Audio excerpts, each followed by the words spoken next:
জানেন একটা প্রোটেকশনের প্যাকেট আপনাকে জেলখানার ভাত খাওয়াতে পারে। যেমন এই যে আজকের গল্পে এই ছেলেটা এক মহিলা নেত্রীর ফেলে যাওয়া প্রোটেকশনের প্যাকেট যখন ফেরত দিতে যায় সবাই তখন ভেবে নেয় সে হয়তো তাকে কুপ্রস্তাব দিচ্ছে, যেটা দেখে সেই নেত্রীর কর্মীরা তার উপর এতটাই রেগে যায় যে একদিনের ভেতর তাকে জেলে পাঠিয়ে দেয়। যেখানে ছেলেটা কিছুদিনের মধ্যে কানাডা গিয়ে নিজের লাইফটা সেটেল করার প্ল্যান করছিল, সেখানে সে 2 দিনের ভেতর জেলখানায়। আর জেলের ভেতর তার এমন একজনের সাথে বন্ধুত্ব হয় যে আসলে বাটপারি ছাড়া আর কিছু জানেই না। বলছিলাম বেশ কিছু বছর আগে মুক্তি পাওয়া একটা মালায়ালাম সিনেমার কথা, যার নাম হলো লাভলি। তো চলুন শুরু করা যাক আজকের গল্প গুঞ্জন। গল্পের শুরুটা হয় বেনি নামের একটা অল্প বয়সী ছেলেকে দেখিয়ে। বেনির ব্যাপারে বলতে গেলে তার পরিবারে শুধু তার মা আর বোন আছে। তার বাবা মারা গেছেন বেশ কয়েকটা বছর আগে। তিনি আগে একজন সরকারি কর্মচারী ছিলেন, তাই এখন নিয়ম অনুযায়ী সেই চাকরিটা বেনির পাওয়ার কথা ছিল। কিন্তু বেনি এমন এক ছেলে যে সরকারি চাকরির কোনো কদরই করে না। তার মন সবসময় অন্যের বাগানে ঘাস কেটে সেটাকে সাজিয়ে গুজিয়ে রাখার পেছনেই পড়ে থাকে। তার একটাই স্বপ্ন, সে কানাডায় স্থায়ীভাবে বসবাস করতে চায়। তবে এই নিয়ে বেনির চাচা তাকে অনেক বোঝায় যে বাবা, সরকারি চাকরির মতো সহজ আর নিরাপদ চাকরি তুমি আর কোথাও পাবে না। শুধু প্রতিদিন গিয়ে হাজিরা দাও আর মাস শেষে বেতন নিয়ে আরাম করে জীবন কাটাও। এই আরামায়েশের জীবন ছেড়ে কেউ কি কষ্ট করতে চায়? এতে বেনি বলে, চাচা, আমাদের দেশ এখন একটা উন্নয়নশীল দেশ, যেখানে সব ছেলেরাই এখন তাদের নিজেদের ইচ্ছা মতো ফিউচার ডিসাইড করছে। আর এখানে এরকম একটা একঘেয়ে চাকরি করে আমি আমার জীবন নষ্ট করতে চাই না। আমি কানাডার মতো উন্নত দেশে গিয়ে একটা রোমাঞ্চকর চাকরি করে জীবন কাটাতে চাই। তখন তার চাচা তাকে বোঝায়, বাবা চিন্তা করো না, একবার চাকরিতে ঢুকো, 1-2 বছর কাজ করো, তারপর 5 বছরের ছুটি নিয়ে কানাডা চলে যাও, সেখানে গিয়ে জীবনটা উপভোগ করো। এতে সমস্যা কোথায়? তুমি এখানকার একটা ভালো চাকরি পেলে আবার বিদেশে উন্নত জীবনযাপন করলে। তখন কোনোভাবে বেনি রাজি হয়। এরপর আমরা দেখি গ্রেস নামের এক মহিলাকে, যিনি শাহিন নামের এক ছেলেকে ভিডিও কল দেয়। তখন শাহিন বাথরুমে গোসল করছিল আর সে অডিও কল ভেবে ভিডিও কলটাই রিসিভ করে ফেলে। তখন সে কিছুটা বিব্রত হয়ে বলে, সরি, আমি ভেবেছিলাম তুমি অডিও কল দিয়েছো, সমস্যা নেই, আমি কিছুক্ষণ পর তোমাকে কল করছি। এই কথা শুনে তখন গ্রেস তাকে বলে, তোমাকে গোসল করা অবস্থায় দেখতে আরো বেশি কিউট লাগছে, তোমার চোখগুলো কত সুন্দর। এটা শুনে শাহিন লজ্জা পেয়ে যায় এবং বলে, আমাকে নিয়ে মিথ্যা প্রশংসা করো না। তখন গ্রেস তাকে বলে, কেন, তুমি কি আমার কথা বিশ্বাস করো না? শাহিন তখন বলে ওঠে, ঠিক আছে, তুমি বলছো তাই মেনে নিচ্ছি। এরপর সে তাকে আরো জিজ্ঞাসা করে, একটা কথা বলো গ্রেস, তুমি কি আমাকে পছন্দ করো? গ্রেস বলে, কেন, তোমার এখন কেন মনে হচ্ছে? ঠিক তখনই গ্রেসের ফোনে তার স্বামীর কল চলে আসে এবং সে শাহিনের কলটা কেটে দেয় এই বলে যে আমার হাজবেন্ড কল করেছে। তার মানে গ্রেস বিবাহিত আর শাহিন সেটা ভালো করেই জানে। গ্রেসের স্বামী কল করে জানায় সে কোম্পানির পক্ষ থেকে বেস্ট এমপ্লয়ি অফ দ্য মান্থের অ্যাওয়ার্ড পেয়েছে। সে কানাডা থেকে ফ্লাইটে করে ভারত এসেছে শুধু তার জন্য। সে আরো বলে, আমার কি ভাগ্য, দেখো তোমাকে বারবার ফোন করার চেষ্টা করছি কিন্তু তোমার ফোন সবসময় ব্যস্ত দেখাচ্ছে। এরপর যখন গ্রেসের স্বামী বাড়িতে আসে, তাকে হাতে অ্যাওয়ার্ড নিয়ে সে তার স্ত্রীকে দেখায় এবং বলে, দেখো আমি কি পেয়েছি। কিন্তু এতে গ্রেস খুশি হয় না, বরং একটু রাগ দেখিয়ে বলে, যাও এখন এই ট্রফিকে জড়িয়ে ধরে ঘুমাও। এর থেকে বোঝা যায় তাদের মধ্যকার সম্পর্কটা খুব একটা ভালো না, যার কারণ হলো তাদের মধ্যকার দূরত্ব। পরদিন সকালে পরিবারের সবাই নাস্তা খেতে বসে। গ্রেস নিজে নাস্তা বানিয়েছে। টেবিলে গ্রেসের 2 ননদও ছিল। সে সময় গ্রেসের স্বামী বলে ওঠে, তোমার রান্না আমার মায়ের মতো হয় না, আমার মায়ের হাতের রান্না আরো সুস্বাদু হয়ে থাকে। এতে গ্রেস রেগে যায় এবং বলে, আমি তোমার মায়ের থেকেও ভালো রান্না করি, কিন্তু তুমি তো তোমার মায়ের অন্ধভক্ত, তোমার তো আমার হাতের রান্না ভালো লাগবেই না। এরপর ব্রেকফাস্টের পরে গ্রেসের স্বামী তার মাকে বলে, মা তুমি ওকে ঠিকভাবে রান্না শেখাও না কেন? তখন তার মা বলে, আরে বাবা, আমি তো শেখাতে চাই, কিন্তু ম্যাডাম তো আমার কোনো কথাই শোনে না, সে আমার কাছ থেকে কিচ্ছুই শিখতে চায় না, আমি কি করব? তাছাড়া আমি তো এখন গ্রামে ফিরে যাচ্ছি আমার 2 মেয়েকে নিয়ে, তুমি কাল কানাডায় ফিরে যাবে, তারপর ও যা খুশি তা করবে। এরপর আমরা দেখতে পাই কেরালা স্টেট ইলেকট্রিসিটি বোর্ডের অফিসের বাইরে কিছু মহিলা আন্দোলন করছে। তারা সরকারের কাছে দাবি করছিল যে ব্যবসার ক্ষেত্রে যারা নারী উদ্যোক্তা রয়েছেন তাদের বিদ্যুৎ ক্ষেত্রে সাবসিডি দেওয়া হোক। এই প্রতিবাদকারীদের মধ্যে গ্রেসও ছিল। কিছুক্ষণ স্লোগান দেওয়ার পর সবাই চলে যেতে শুরু করে, কিন্তু গ্রেস যাচ্ছিল না, কারণ তার নজর পড়ে শাহিনের দিকে। সেই শাহিন যার সাথে গ্রেস সেদিন ভিডিও কলে কথা বলছিল। শাহিন এই অফিসেই কাজ করে।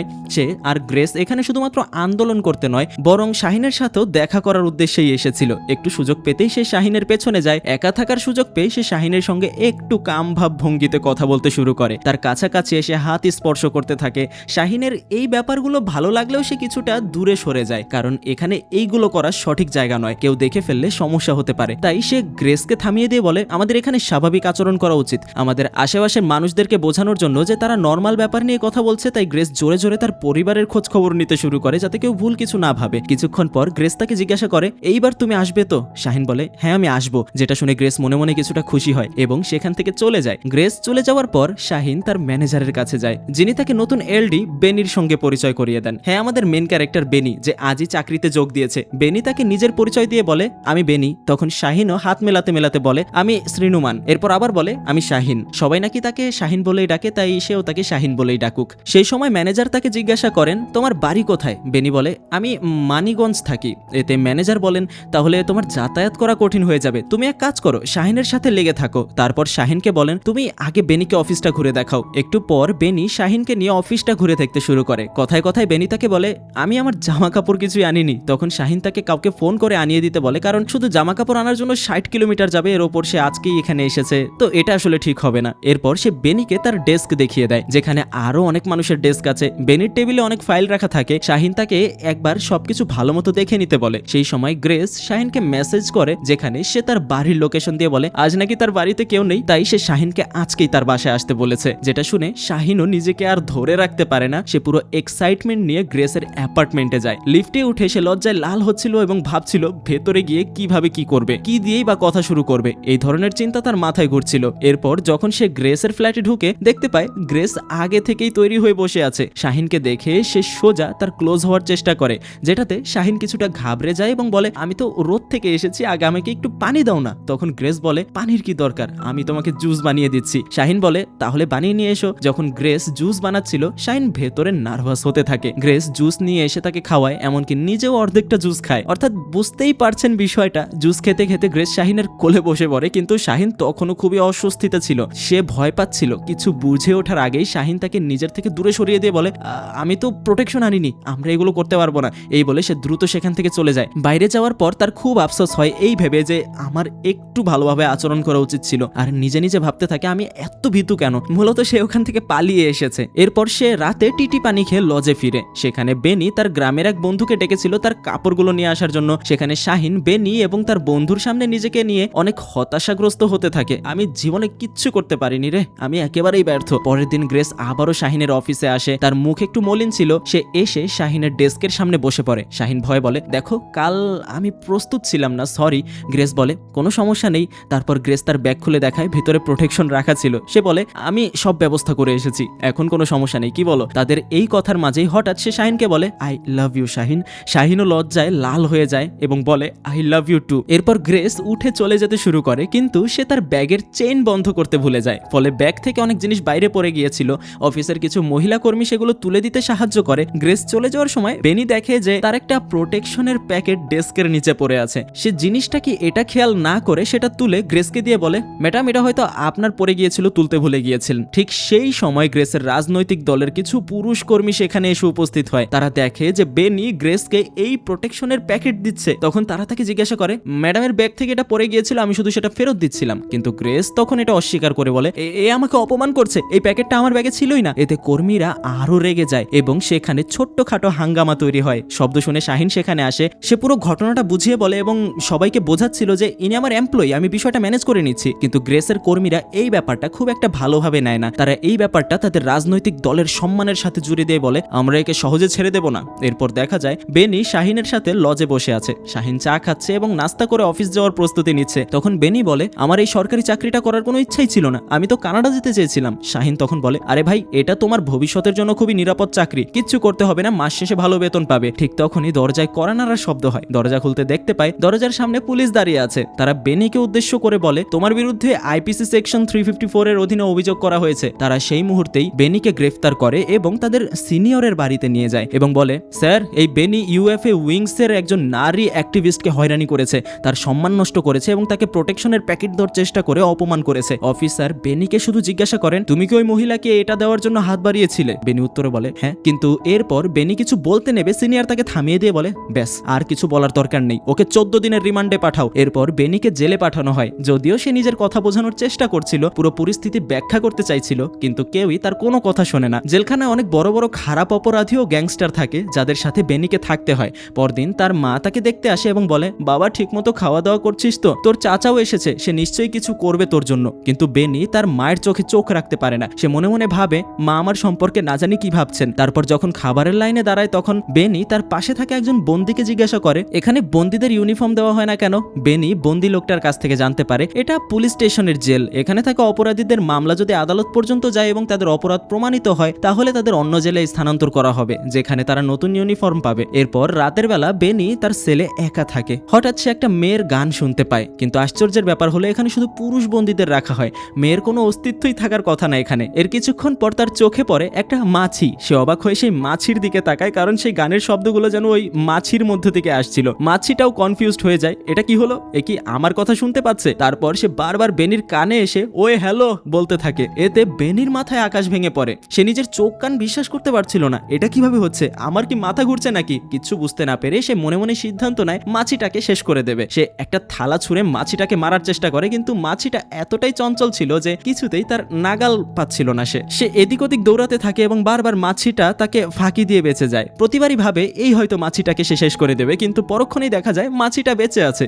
এক সময় বেনি দেখতে পায় মাছিটা জেলের রডে বসে আছে। তখন বেনি সেদিকে একটা গ্লাস ছুঁড়ে মারে, কিন্তু মজার ব্যাপার হলো মাছিটা উল্টো পা দিয়ে গ্লাসটাকে বেনির দিকে ঠেলে দেয় আর সেটা গিয়ে বেনির মাথায় লাগে। এতে তার মাথায় ছোটখাটো ব্যান্ডেজ লাগাতে হয়। সে তখন জেলে আরেকজন আসামিকে জিজ্ঞাসা করে এই জেলে কি কোনো ভূত প্রেতের ব্যাপার আছে নাকি? সে বলে না না, এরকম কোনো বিষয় আমার চোখে পড়েনি। এরপর বেনি রাতের সেই ঘটনার কথা খুলে বলে, একটা মাছি এসেছিল আর এসব করেছে। তখন সে বলে ভাই জেলখানায় এসে পাগল টাগল হয়ে গেলি নাকি? একা ঘুমাচ্ছিস তো স্বপ্ন দেখেছিস? এখন তো মাত্র 1-2 দিন হয়েছে, অনেকদিন থাকলে দেখবি আর কত কিছু দেখবি। বেনি বুঝে যায় কেউ তার কথা বিশ্বাস করবে না, আর এরকমটা আসলে একজন সুস্থ মানুষের বিশ্বাস করাও সম্ভব না। এরপর যখন সে কাপড় ধুয়ে সেগুলো শুকাতে দিতে যায় আবারও সেই মাছিটাকে দেখতে পায়। সে আবার সেই একই কণ্ঠস্বর শোনে, আর রাতের বেলা তার সাথে সব থেকে বড় চমৎকার হয়ে যায়। মাছিটা তার কাছে এসে বলে তুমি যদি আমাকে মারার চেষ্টা না করো তাহলে আমি তোমার সব প্রশ্নের উত্তর দেবো যা তুমি জানতে চাও। বেনিও তখন এই কথা শুনে কিছুটা স্থির হয়। মাছিটা প্রথমে বেনিকে তার হাত থেকে প্লেট ফেলে দিতে বলে এবং বেনির হাতের ছোট্ট ফুলের ট্যাটুর উপর গিয়ে বসে এবং তার সাথে কথা বলতে শুরু করে। বেনি বলে আমি বিশ্বাস করতে পারছি না তুমি সত্যিকারের একটা মাছি যে মানুষের মতো কথা বলছে, তুমি এই ক্ষমতা কোত্থেকে পেয়েছো?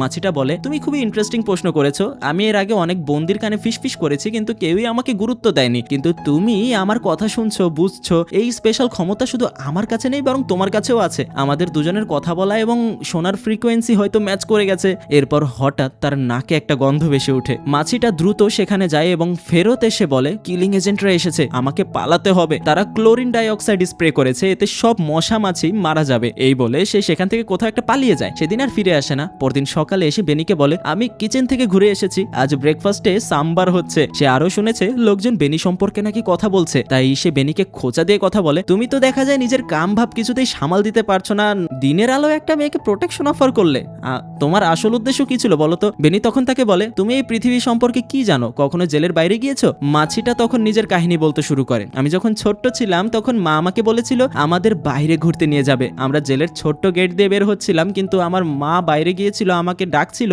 এটা আমার প্রথমবার ছিল যখন আমি কোথাও বেরোচ্ছিলাম, আমি ভয় পাচ্ছিলাম। সে সময় একটা গার্ড আমার মাকে একটা ইলেকট্রিক্যাল মশার ব্যাট দিয়ে মেরে ফেলে। এরপর আমি ট্রমায় চলে যাই। তারপর থেকে আর কখনো জেলের বাইরে যাওয়ার সাহস পাইনি। এরপর কিছুক্ষণ সে আবেগপ্রবণ হয়ে পড়ে, তারপর নিজেই বলে বাদ দাও, এটা আমার ড্রামা, তোমার আর কোনো প্রশ্ন আছে? বেনি তখন তাকে জিজ্ঞাসা করে তুমি তো তোমার নাম বলনি। মাছি বলে আমার তো কোনো নাম নেই, তুমি আমাকে একটা নাম দাও। বেনি হাসতে হাসতে বলে নাম রাখার জন্য তো তোমাকে আমার দেখতে হবে, কিন্তু তুমি অনেক ছোট, তোমাকে ম্যাগনিফাইং গ্লাস দিয়ে দেখতে হবে, কিন্তু জেলে আমি সেটা কোথায় পাবো? তখন মাছি বলে আরে চিন্তা করো না, আমি ব্যবস্থা করে দিচ্ছি, তুমি শুধু আমার কথা মতো চলো। এরপর মাছিটা পুলিশের বক্স থেকে একটা পুরনো চশমা চুরি করে বেনির কাছে নিয়ে আসে। চশমাটা পুরনো হওয়ায় এর গ্লাসে ময়লা লেগে থাকে, তাই বেনি সেটা ধুয়ে পরে নেয়। এরপর বেনি যখন মাছিটাকে দেখে সে বলে ওয়াও তুমি তো খুব সুন্দর, তাহলে তোমার নামটাও অনেক সুন্দর হতে হবে, তোমার নাম লাভলি রাখি, তোমার নতুন নাম লাভলি। যেটা শুনে মাছিটা খুব খুশি হয়ে যায়, দেখো তুমি আমার কত সুন্দর একটা নাম রেখেছো। আর অপরদিকে আমরা শাহিনকে দেখতে পাই। শাহিন গ্রেসকে বলে তোমার এভাবে করা উচিত ছিল না, ওই বেনির সাথে যা হয়েছে, সে জেলে চলে গেছে শুধুমাত্র তোমার কারণে। গ্রেস বলে আমি কি করব বলো, আমার স্বামী তো কানাডায় থাকে, আমি যদি পার্টির লোকেদের সামনে মেনে নিতাম যে এটা আমার প্রোটেকশন, তাহলে আমার স্বামী আমার সম্পর্কে কি ভাবতো? মানুষ বলতো এর স্বামী এখানে নেই তাই সে এসব করছে। তবুও শাহিন বলে ওই বেচারা বেনি মাত্র 2 দিন আগে চাকরিতে যোগ দিয়েছিল, তার অনেক বড় স্বপ্ন ছিল, সে কানাডা যেতে চেয়েছিল, আমাদের কারণে সে জেলে গিয়েছে, এটা ঠিক না। কিন্তু গ্রেস স্পষ্টভাবে বলে আমি আমার স্টেটমেন্ট পরিবর্তন করব না। ভাবতে পারছেন যে কে কেমন কথা বলছে। এরপর কেটে যায় আরো কয়েকটা দিন। ইতোমধ্যে জেলের ভেতরে তাদের মধ্যে একটা ভালো সম্পর্ক তৈরি হয়ে গেছে। বেনি ছোট্ট ছোট্ট মিনিয়েচার তৈরি করতে পারতো, তাই সে লাভলির জন্য তার জেলের মধ্যে লাভলির জন্য একটা ছোট্ট ঘর বানায়। এটা দেখে লাভলি খুবই খুশি হয়। হঠাৎ একদিন লাভলি খুবই অস্থির হয়ে পড়ে। সে বেনিকে বলে আমি একটু ফ্রেশ এয়ার নিয়ে আসি, তারপর আমরা অনেক কথা বলবো। বেনি তখন তাকে বিদায় জানিয়ে অপেক্ষা করে। করে, কিন্তু লাভলি সেল থেকে বের হওয়ার পরই পুলিশ এসে বেনিকে অফিসে নিয়ে যায়। আসলে বেনির চাচা একজন আইনজীবীর সাহায্যে তার জামিন করিয়ে দিয়েছিল, তাই বেনির পরিবার তাকে নিয়ে যাওয়ার ব্যবস্থা করতে থানায় এসেছে। এদিকে লাভলি পুরো জেলে বেনিকে খুঁজতে থাকে, কিন্তু সে তাকে দেখতে পায় তখনই যখন বেনি জেল থেকে বাইরে চলে যাচ্ছে। জেলের ছোট্ট গেট দিয়ে লাভলি দেখে বেনিকে নিয়ে যাওয়া হচ্ছে। বেনি পরিবারের কথায় বাড়ি ফিরে যায়, কিন্তু লাভলি ছাড়া যেন তার কোনো কিছু ভালো লাগছে না। পরের দিন তার কোর্ট হিয়ারিং হয়। আইনজীবীরা তাকে শিখিয়ে দেয় তাকে কি বলতে হবে, যেন সে বলে ওই নারী তাকে প্রোটেকশনের প্যাকেট দিয়েছিল, কিন্তু অন্যরা ভুল বুঝে তাকে ফাঁসিয়ে দিয়েছে। কিন্তু কোর্টে গেলে সবকিছু উল্টো হয়ে যায়। বেনি নিজেই তার অপরাধ স্বীকার করে যাতে তাকে আবার জেলে পাঠানো হয়। মানে ছেলেটা এখন প্রায় পাগল হয়ে গেছে, এ কোনো স্বাভাবিক মানুষ করতে পারে না। অন্যদিকে গ্রেসকে শাহিন একটা চমৎকার আইডিয়া দেয়। তার কথা মতো সে আদালতে বলে, হ্যাঁ এই ছেলে আমাকে প্রোটেকশন দেওয়ার চেষ্টা করেছিল, কিন্তু সে তো এখনো ছোট, তার বয়সই বা কত। আমি চাই না এই ছোট্ট একটা ঘটনার কারণে তার ভবিষ্যৎ নষ্ট হয়ে যাক। আমি জানিও দোষ করেছে, কিন্তু আমি তো একজন নারী, আর নারী তো করুণাময় হয়, তাই আমি তাকে ক্ষমা করে আমার মামলা তুলে নিচ্ছি। এই কথায় বেনি ভয় পেয়ে যায় এবং বলে, না না, আমার শাস্তি হওয়াটাই উচিত। কিন্তু তার কথা আদালতে টিকে না, বিচারক তাকে সম্মানজনকভাবে মুক্তি দিয়ে দেন। একই সঙ্গে আদালতে তিনি বলেন, প্রোটেকশনকে ভুলভাবে দেখা উচিত নয়। আমাদের সমাজে জনসংখ্যা খুব দ্রুত বাড়ছে, তাই সবাইকে প্রোটেকশন ব্যবহার করার উৎসাহিত দেওয়া হয়। কারো কাছে প্রোটেকশন দেখলেই হইচই করার দরকার নেই। বেনি মুক্তি তো পেয়ে যায়, কিন্তু তার মন শান্ত হয় না। সে তার দুই বন্ধুকে লাভলির ব্যাপারে সবকিছু খুলে বলে, কিন্তু কেউই তার কথা বিশ্বাস করে না, মনে করছে ছেলেটা পাগল হয়ে গেছে। তাই সে তার বন্ধুর স্কুটিতে উঠে পড়ে এবং পুলিশ স্টেশনে জেলের সামনে যায়। যদিও তাকে ভেতরে যাওয়ার অনুমতি দেওয়া হয় না, তবুও সে ঘন্টার পর ঘন্টা বাইরে দাঁড়িয়ে লাভলির অপেক্ষা করতে থাকে। কিন্তু কিছুদিন এভাবেই কেটে যায়। এখন বেনির মায়েরও লাভলির এই গল্প সম্পর্কে জানা হয়ে গেছে। সবাই মনে করে জেলে থাকার কারণে বেনির মাথা কিছুটা খারাপ হয়ে গেছে, তাই সে অদ্ভুত অদ্ভুত কথা বলছে। কিন্তু এসবের উপর মাথা না ঘামিয়ে সে পুরোপুরি লাভলির চিন্তায় ডুবে থাকে। একদিন সে গ্রামের বাজারে যায়, সেখানে সে রাজু নামের একটা লোককে দেখতে পায়। তার সাথে বেনির আগে থেকেই ঝগড়া ছিল, তাই হঠাৎ রাগে বেনি রাজুকে ধাক্কা দেয়। পরে তাকে হাসপাতালে ভর্তি করানো হয়। বেনি ভেবেছিল এবার রাজু তার বিরুদ্ধে মামলা করবে এবং তাকে আবার জেলে যেতে হবে, যেখানে সে পুনরায় কিন্তু লাভলির সাথে দেখা করতে পারবে। কিন্তু বাস্তবে তা হয় না। রাজুর পরিবারের লোকেরা মনে করে সে সময় রাজু হয়তো নেশাগ্রস্ত ছিল, তাই নিজেই পড়ে গেছে। এরপর আরও বেশ কয়েকটা দিন কেটে যায়। সেদিন বেনি শাহিনের কাছে যায়। শাহিন তখন সাজগোজ করে কোথাও যাওয়ার প্রস্তুতি নিচ্ছিল। আসলে গ্রেসের সাথে দেখা করার জন্যই সে যাচ্ছিল। বেনি তাকে জিজ্ঞাসা করে, আপনি কি ওই মহিলার নাম জানেন? শাহিন বলে, হ্যাঁ তার নাম গ্রেস। তারপর বেনি তার ঠিকানা জেনে নেয়। শাহিন তাকে ঠিকানা দিয়ে দেয়। শাহিন তাকে আজকে তার সাথে থেকে যেতে বলে এবং বলে, আমি এখন একটু বাইরে যাচ্ছি, আমার না আসা পর্যন্ত তুমি কোথাও যেও না, এখানেই থেকো। এই বলে সে বেনির বাইকটা নিয়ে বেরিয়ে পড়ে। কিন্তু বেনি বসে না থেকে অটো নিয়ে গ্রেসের বাড়ির দিকে চলে যায়। আসলে তার মাথায় তখন নানা অদ্ভুত চিন্তা ঘুরছিল। সে ভাবছিল, যদি আমি গ্রেসের সাথে গিয়ে খারাপ ব্যবহার করি তাহলে সে আমার বিরুদ্ধে আবার মামলা করবে আর আমি আবার জেলে চলে যেতে পারবো। মানে এই বোকাচন্দ্র যে কি করতে চাইছে আমি এটা বুঝতে পারছি না। কিন্তু শেষ পর্যন্ত তেমন কিছুই হয় না, কারণ বেনি যখন দরজা খোলার চেষ্টা করে দেখতে পায় দরজাটা আগে থেকেই খোলা। আর সে যখন ভেতরে প্রবেশ করে গ্রেস এবং শাহিনকে একসাথে কাছাকাছি দেখে ফেলে, তখন তার এসব কিছু করতেই ইচ্ছা করে না, কারণ শাহিন তাকে আগে পরে অনেক সাহায্য করেছিল। তাই বেনি তাদের সম্পর্ক নষ্ট করতে চায় না। সে চুপচাপ সেখান থেকে চলে যায়। পরের দিন সে তার গ্রামে ফিরে আসে এবং একটা চায়ের দোকানে বসে লাভলির কথা ভাবতে থাকে। ঠিক তখনই সে লাভলির কণ্ঠস্বর তার কানে ভেসে আসে আর সে খুবই খুশি হয়ে যায়। সেখানে বেনির এক বন্ধু ছিল। বেনি তাকে বলে, দেখ আমার লাভলি ফিরে এসেছে। কিন্তু তার বন্ধু তার কথায় কোনো গুরুত্ব দেয় না, মনে করে জেল থেকে আসার পর বেনি হয়তো পাগল হয়ে গেছে।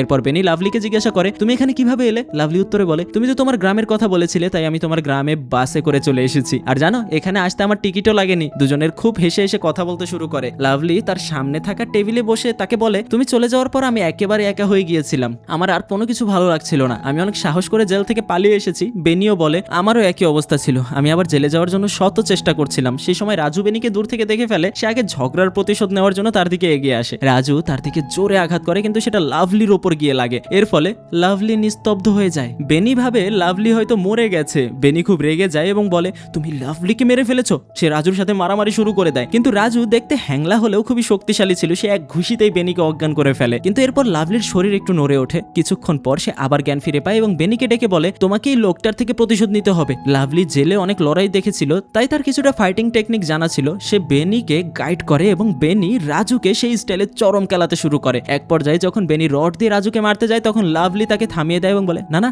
এটা অনেক বেশি হয়ে যাচ্ছে, এতে সে মরেও যেতে পারে। লাভলির কথা শুনে বেনি থেমে যায়। এরপর থেকে লাভলি সবসময় বেনির সাথে থাকতে শুরু করে। এই হলো তাদের দুজনের বন্ধুত্ব। বেনি তার কানাডা যাওয়ার প্ল্যানটাও ক্যান্সেল করে দিয়েছে তার জন্য। এখন সে লাভলির সাথে একই গ্রামে জীবনটাকে উপভোগ করতে পারে। আর আমি জানি না এটা কি টাইপের গল্প, মানে কি খাওয়ার পর যে এমন একটা গল্প একজন রাইটার লিখতে পারে আমি কল্পনাও করতে পারি না। আমি স্টার্ট করেছিলাম গল্পটা, ভেবেছিলাম হয়তো বা গল্পটা ভালো হবে বা যেই রকমের ভালো কমেডি থাকবে, কিন্তু না, গল্পটা লাস্টে যেরকম হলো তার তাতে আমি একদম হতাশ। তা আপনারা কমেন্টে জানাতে পারেন এই গল্পটা নিয়ে আপনি মানে কিছু বলার নেই আমার, সরি আমি নিজেও স্ক্রিপ্টিং করে ফেলেছিলাম, এখন কি করব।